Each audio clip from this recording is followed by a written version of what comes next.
Dear friends, now we are moving to second session.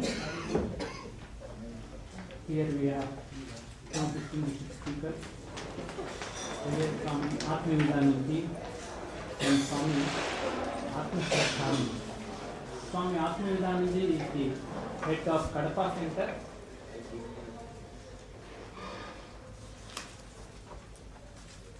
And if you go there, you will understand what a great achievement he has done there.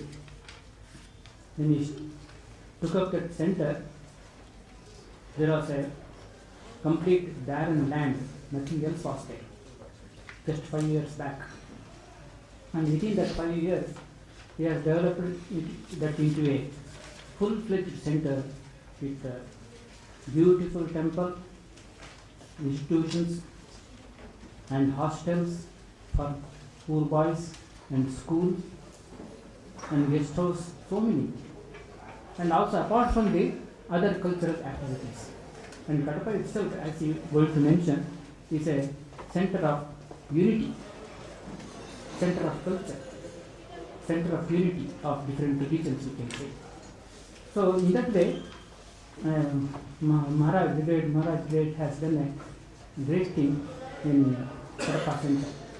And he is a very dynamic worker, and he is a great thinker also, and he is a good speaker in both English as well as in Kannada.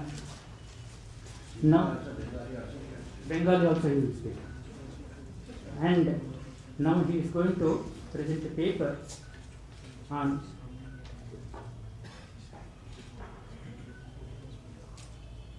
the unity in diversity, the sweet melody of spiritual unity of India.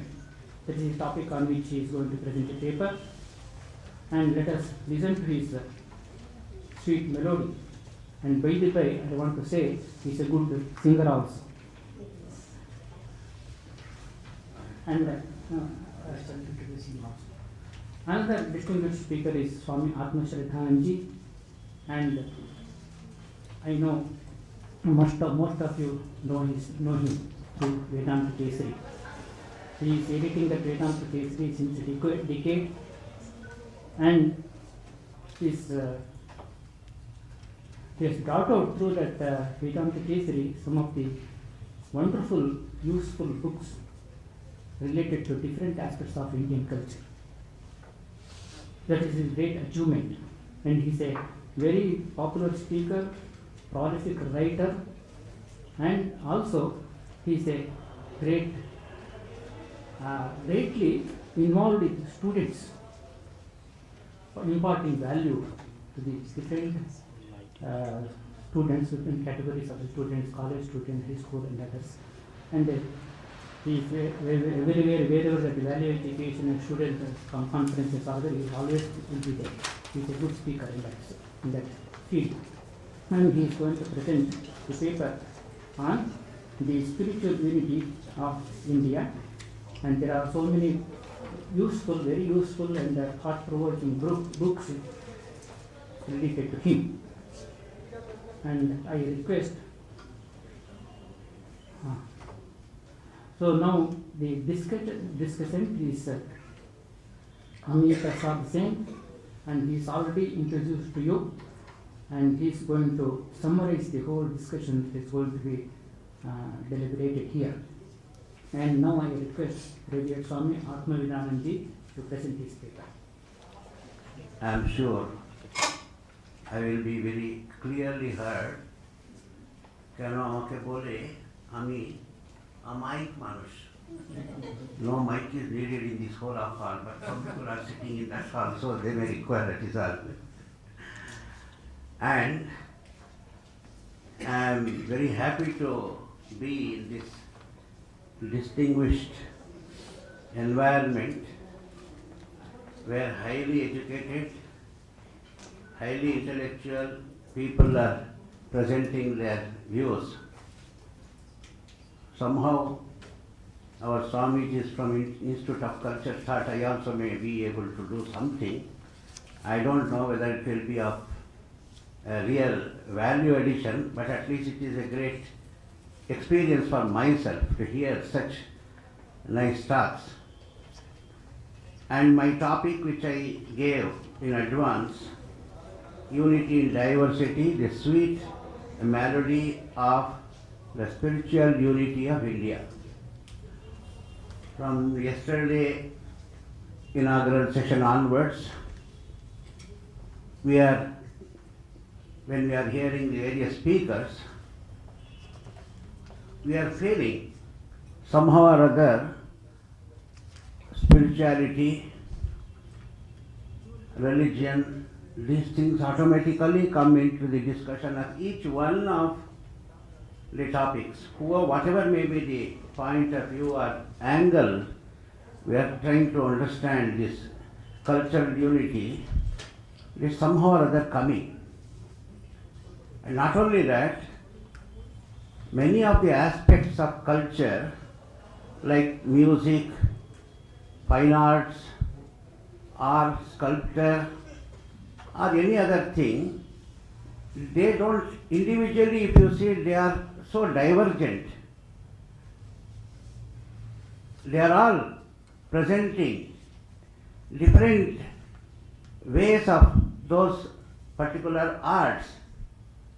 But at the same time, in Indian context, when you see, somewhere or other, they are all connected to religion somewhere or other, whether it is architecture, whether it is painting, or whether music, whether it is dance, everywhere it is connected somewhere or other through to the religion. So, that spirituality automatically gets into the various aspects. That is why we cannot, when we talk of the spiritual unity, cultural unity of India, we cannot essentially, independently we cannot. Now, my paper I shall just present. So it is purely only spirituality, only I will be talking. No about all the other cultural aspects or problems or research. I shall start with this. So the word culture is derived from the Latin word cultura, meaning cultivation of crops. The Roman orator Cicero first used this term in a different context when he said cultura amini, cultivation of the soul. This perhaps was the first non-agricultural use of the term culture. It represents a set of shared attitudes, values, goals, and practices. When we speak of culture of India, we refer to the ways of life of people of India, India's languages, religions, art, music, architecture, food, and customs. Indian culture is one of the world's oldest and most diverse. Few countries in the world have such an ancient and diverse culture stretching back in an unbroken sweep of over 5,000 years. It is referred to as Sa Prathama Samskriti Vishwavara, the first and the supreme culture in the world. The diversity of its culture is strikingly seen in its nearly 30 states and union territories, which offer over 22 principal languages and nearly 400 living dialects speaking in different parts of vast country. The religions followed too are as varied as the languages. Though basically it is the country of the Hindus, we find people of diverse religions like the Muslims, the Christians, the Parsis, the Jews, the Buddhists, and the Jains, all living under one umbrella, that is India. The real import of the statement unity in diversity is found here. From the Vedic period to the days of the British, covering a rich canvas of different dynasties and different races, the culture of India is surviving with pride and moves on with the time. The hallmark of India's culture and tradition is its hospitality, generosity, and its capacity to accommodate. Swami Vivekananda, in his address at the Chicago Parliament of Religions, encapsulated this characteristic of Indian culture in these words: assimilation and not destruction. This capacity to assimilate whoever came in whatsoever form, be it as a visitor, as a refugee, or as an invader, was perhaps the natural software of the land of the rishis. All were absorbed here. Underneath the forces of diversity of different cultures lies the continuity of Indian civilization and social structure. Verily, modern India presents a picture of unity in diversity to which history has no parallel.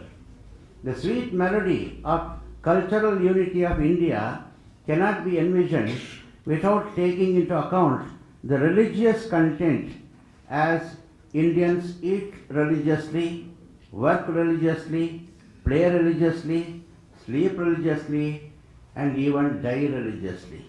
Hence, to conceive its greatness, we have to understand the religious undercurrent, the unity in the midst of mind-boggling diversity. From the time immemorial, this basic character of unity in diversity is upheld by various savants and scholars.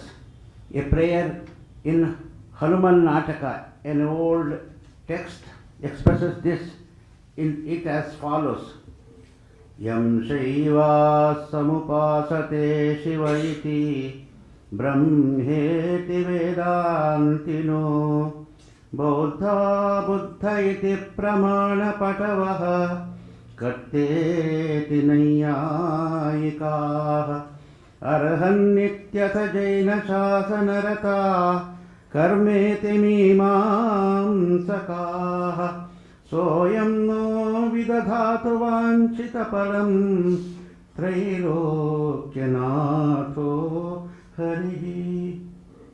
This stanza says, may the Lord of the universe, remover of all of evil, whom the devotees of Shiva worship as Shiva, the Vedantins as Brahman, the Buddhists as Buddha, the followers of Nyaya school of philosophy, who are clever in logic as agent, those devoted to Jaina doctrine as Arhat, the ritualists of the Mimamsa school as Karma, grant us all our heart's desires.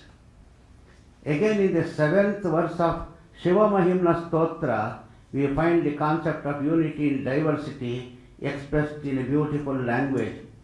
Trayi Sankhya Yoga Pashupati Matam Vaishnavamiti Prabhinne Prasthane Paramidamadah Patyamiti Cha Ruchinam Vaichitrya Trujukutila Nana Patajusham Nrinami Ko Gamya Tvamasi Payasam Arnavaiva.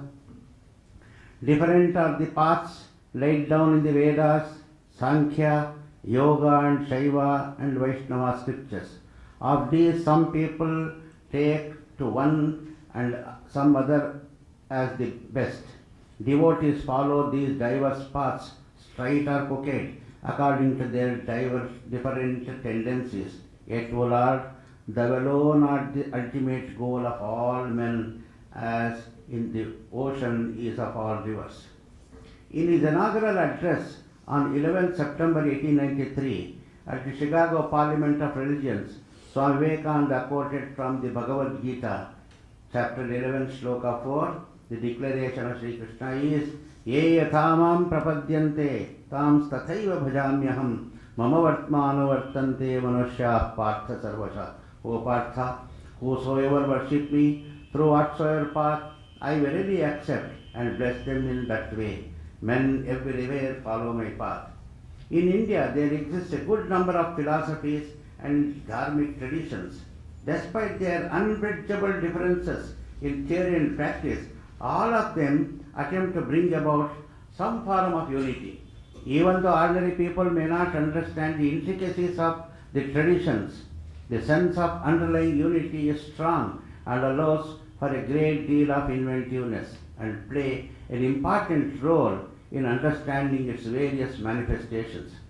As a result, though outwardly there seems to be a great diversity of paths and philosophical understandings, there does exist an underlying harmony and not a chaos.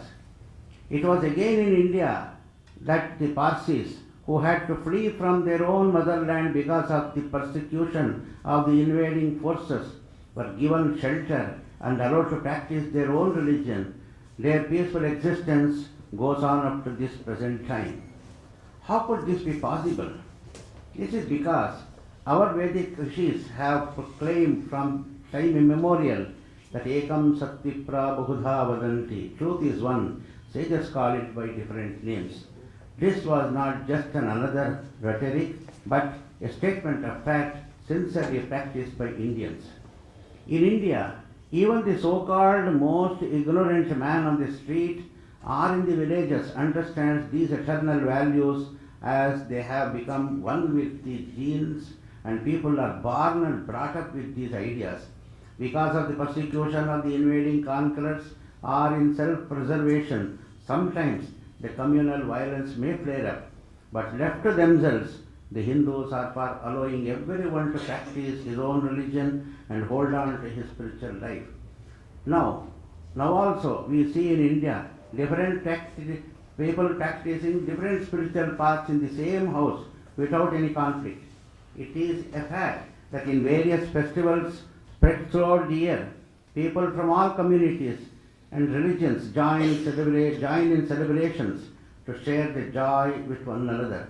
It is also a fact that in the Ramakrishna order, we celebrate all the main festivals of the major religions with due dignity and solemnity. There are monks in the Ramakrishna order belonging to various religions and sects, practicing their own spiritual sadhanas without any conflict whatsoever. No one is forced to adopt only one type of practice. The highest expression of this harmony of religions is found in Sri Ramakrishna's experience and his subsequent proclamation, Jatamot Tatapot. As many faiths, so many paths. Swami Vivekananda broadcasted these ideas through his speeches at the Parliament of Religions at Chicago and other places, and in his writings. At a time when some religions were trying to proclaim that their religion alone was supreme, and that type of thinking trying to annihilate other religions,